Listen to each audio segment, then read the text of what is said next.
Olá pessoal, bem-vindos a mais um vídeo. Nesse vídeo nós vamos finalmente começar a calcular a armadura de flexão. Então vamos lá? Roda a vinheta!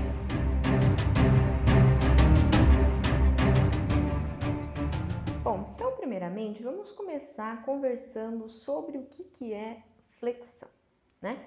Bom, as vigas, como vimos, são elementos lineares predominantemente solicitados à flexão. Existem aí alguns tipos de flexão que a gente estudou tanto em mecânica dos sólidos 1 como mecânica dos sólidos 2, tá? Então nós temos a flexão pura, onde eu tenho apenas o esforço momento fletor diferente de zero. Temos a flexão simples, onde eu tenho o momento fletor diferente de zero e a força cortante também diferente de zero. E a flexão composta, quando eu incluo, além disso, a força normal, tá? Então, nessa tabelinha que eu estou mostrando aqui para vocês, né, a gente conversa um pouquinho da flexão pura versus a flexão não pura. Na flexão pura, então, eu tenho um momento fletor constante, né? E como a força cortante é zero, as tensões são apenas tensões normais, tá? E na flexão não pura, o momento fletor é variável, porque agora eu tenho a força cortante diferente de zero. E aí eu tenho tensões normais e tensões tangenciais. Então, na flexão não pura, atuam as tensões normais, oriundas do momento fletor, e as tensões tangenciais, oriundas da força cortante. Trata-se, então, de um problema de solução complexa, né? Os mecanismos resistentes são tridimensionais. Ainda não temos uma solução que seja ao mesmo tempo simples e precisa. Assim, a maioria dos procedimentos adota um tratamento independente para as tensões de flexão e de cisalhamento em uma viga. Ou seja, nós vamos verificar separadamente os efeitos do momento fletor e da cortante. Depois a gente vai fazer ali um tipo de correção para levar em consideração as duas coisas em conjunto. Então vamos iniciar, né, com o estudo da flexão. Para buscar entender o que acontece, né, numa viga de concreto armado, nós vamos começar analisando um estudo experimental, tá? Então observe esta viga que eu estou colocando aqui para vocês. Olhe o esquema estático. Eu tenho uma viga biapoiada com duas forças concentradas. Se a gente pensar no diagrama de momento fletor e força cortante, nós vamos ter o que está indicado aqui. Então, observe que na região entre essas forças concentradas, eu tenho uma região de flexão pura.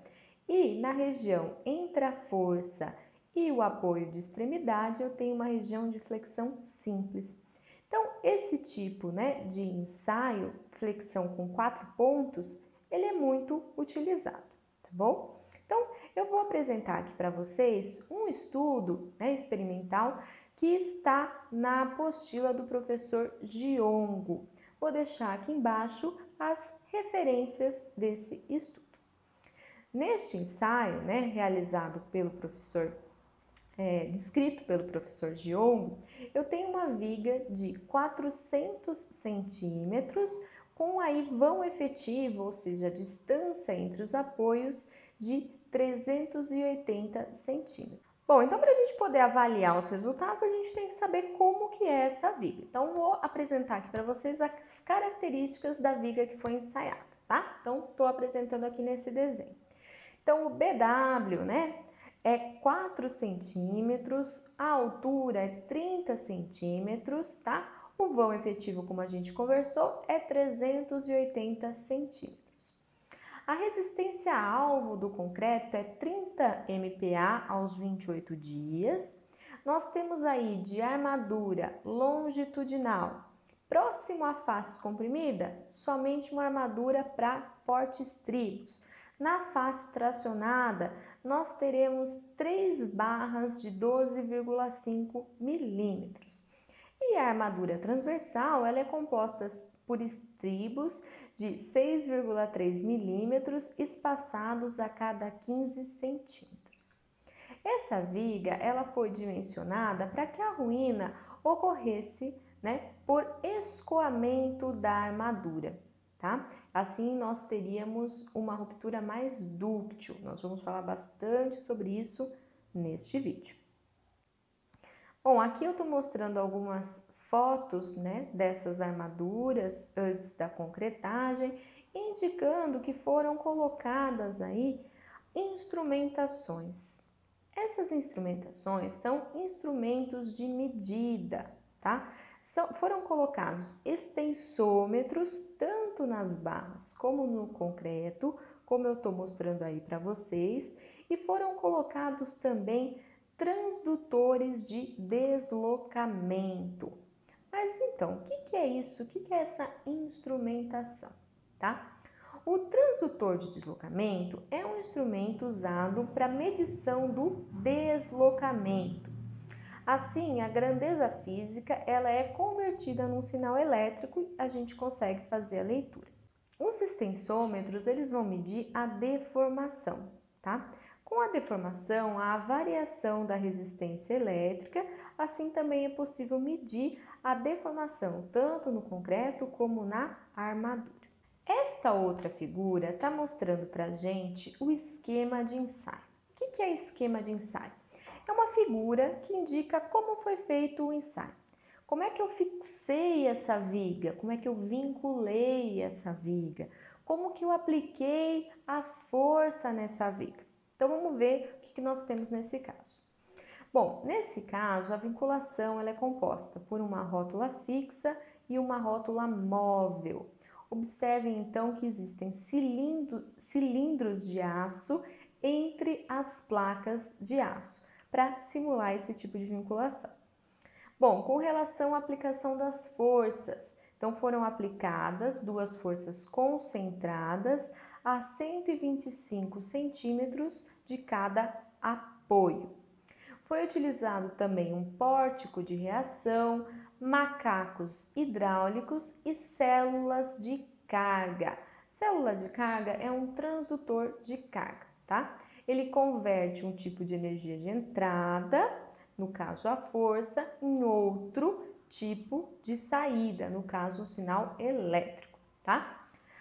Nesse ensaio que eu vou mostrar para vocês, a viga foi ensaiada com a face tracionada para cima, para facilitar a visualização das fissuras. Bom, assim o ensaio foi iniciado com as medidas de deformação e deslocamento relativas às forças no macaco igual a 0. Então, nessa etapa, os macacos hidráulicos, eles aplicavam uma força igual a metade da força de peso da própria viga, tá? Para começar tudo no 0. Bom, então vamos entender como que ocorre o ensaio, As forças, elas são aplicadas gradualmente. Então, eu vou aplicando incrementos de força. Então, ela vai indo passo a passo até chegar na força de ruptura, tá bom? Como a gente conhece as forças, a gente consegue conhecer também qual que é o momento solicitante, Eu consigo calcular qual que vai ser o esforço solicitante máximo aí na nossa viga. É uma viga bem simples, uma viga biapoiada com 2 forças concentradas. Bom, então eu começo aí aplicando esses incrementos de força e num primeiro momento eu não observo fissuração. Conforme eu vou aplicando mais e mais incrementos de força, eu observo um aumento no deslocamento vertical, Então, quer dizer, tem uma deformação maior aí, tá? E em um instante vai ocorrer o início da fissuração. Isso ocorre quando o momento solicitante ultrapassa o momento de fissuração. Então, aí eu tenho uma região tracionada, tá? É uma região, então, que eu vou falar que está ocorrendo a plastificação. Nessa situação, tá? As fibras mais extremas, as mais tracionadas, ficam submetidas a uma intensidade de tensão de tração próxima à resistência à tração do concreto, tá bom? Nós vamos observar que as fissuras, elas se iniciam na região de momento máximo, então ali na parte central da viga, e são fissuras verticais. Na região das fissuras não há concreto e as tensões de tração são absorvidas pelas barras, né? Na região entre as fissuras, as tensões de tração são absorvidas pelo concreto e pelas barras. Bom, e se eu for aumentando ainda mais a intensidade dessas forças? Bom, vai chegar num ponto que a região entre as fissuras apresenta novas fissuras. E as fissuras já existentes aumentam de comprimento e também aumenta a abertura. Isso vai causando uma diminuição da posição da linha neutra. Nós vamos ver isso aí mais detalhadamente daqui a pouco. Bom, aí aumentando ainda mais a intensidade das forças, nós vamos começar a observar fissuras também na região próxima aos apoios. Essas fissuras são decorrentes da solicitação da força cortante, tá? Que é mais intensa na região próxima aos apoios. Então, eu fico, com esse tipo de fissuração na viga, como eu estou mostrando para vocês aqui na figura. Um outro resultado que pode ser obtido desse ensaio é um gráfico força aplicada por deslocamento. Estou mostrando aqui para vocês, né? Então, aqui esse deslocamento é o deslocamento vertical no centro da viga, onde estava posicionado o transdutor de deslocamento, onde foi medido o deslocamento, portanto. O que nós observamos nesse gráfico? Nós podemos aqui observar que tem um trecho aproximadamente linear no início e depois tem uma mudança na inclinação da curva. Por que acontece isso?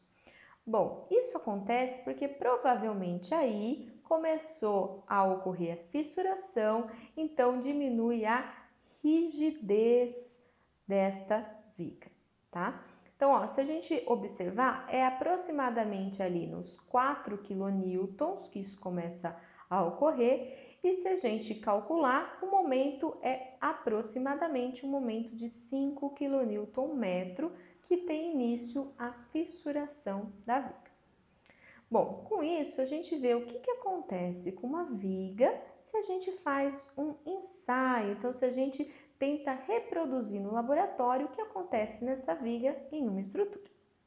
Bom, podemos ver que é um comportamento bastante complexo. Então, o que a gente faz? A gente sempre transforma em coisas mais simples, né? Para a gente poder calcular essa viga.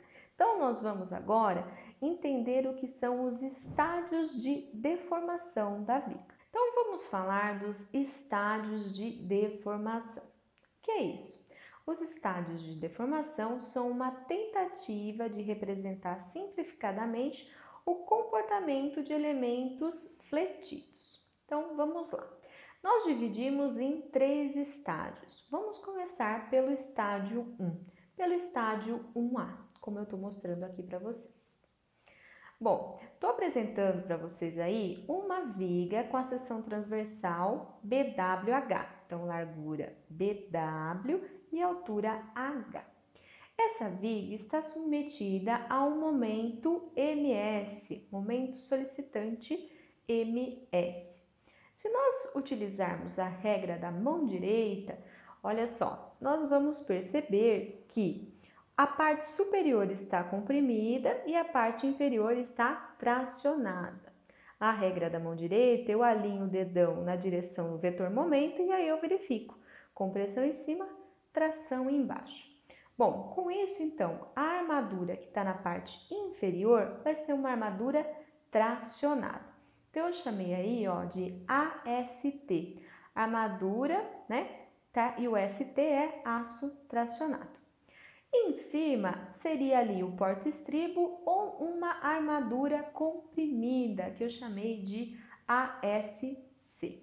Bom, o que mais que eu estou mostrando aí? Ó, estou mostrando também a distribuição de deformação e a distribuição de tensão. Como se trata de um elemento fletido, eu tenho uma região que vai ter um encurtamento das fibras, então vai estar comprimida, e tem uma região que vai ter um alongamento das fibras, é a região tracionada. E também temos aí o que chamamos de linha neutra ou superfície neutra, que é onde as deformações são nulas e as tensões são nulas.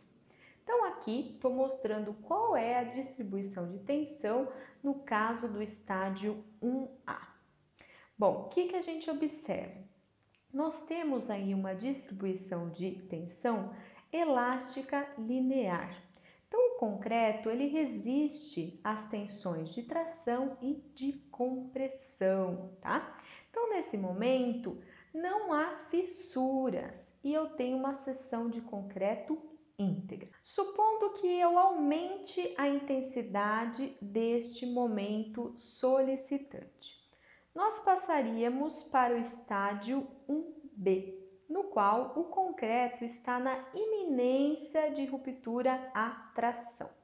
Então, observem agora o novo gráfico de distribuição de tensões. Então, o que a gente observa?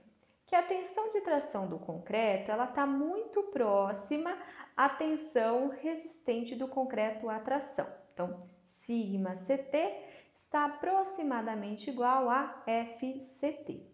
Então, nós falamos que está ocorrendo a plastificação do concreto na região tracionada, tá bom? Então, isso significa o quê? Aqui no gráfico a gente vê que as tensões elas são praticamente iguais aí a FCT e ela tem uma pequena diminuição de intensidade nas proximidades da linha neutra. Já a parte comprimida continua no regime elástico linear. Então, observe, né, que do estágio 1A para o estágio 1B, as deformações elas aumentaram e o comportamento aí da distribuição de tensões também modificou.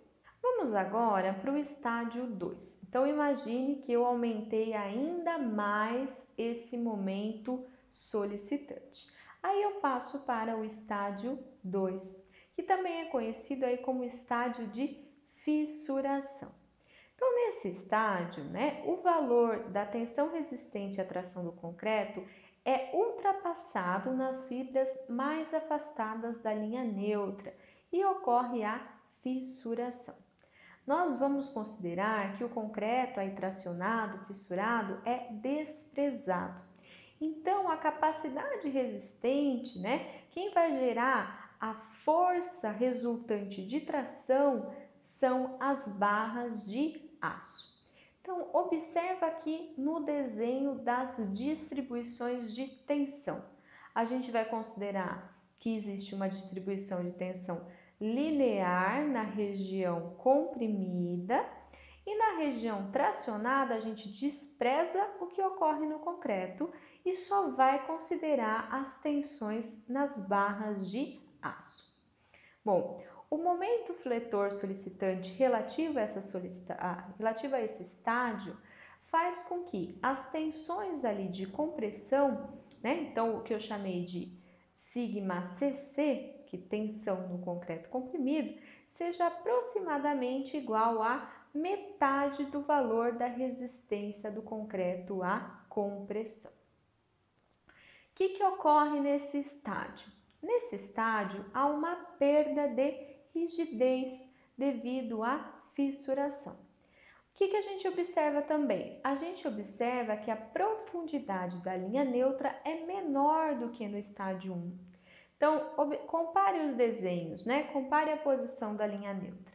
Veja que a profundidade é menor, né? A linha neutra subiu de um desenho para o outro. Então, agora, aumentando ainda mais a intensidade do momento solicitante, eu chego ao estágio 3, que é o estágio no qual o concreto comprimido está na iminência de ruptura.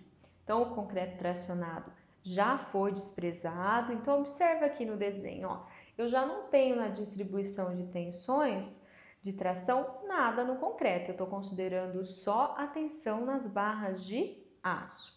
E na região comprimida, agora eu vou ter esta situação.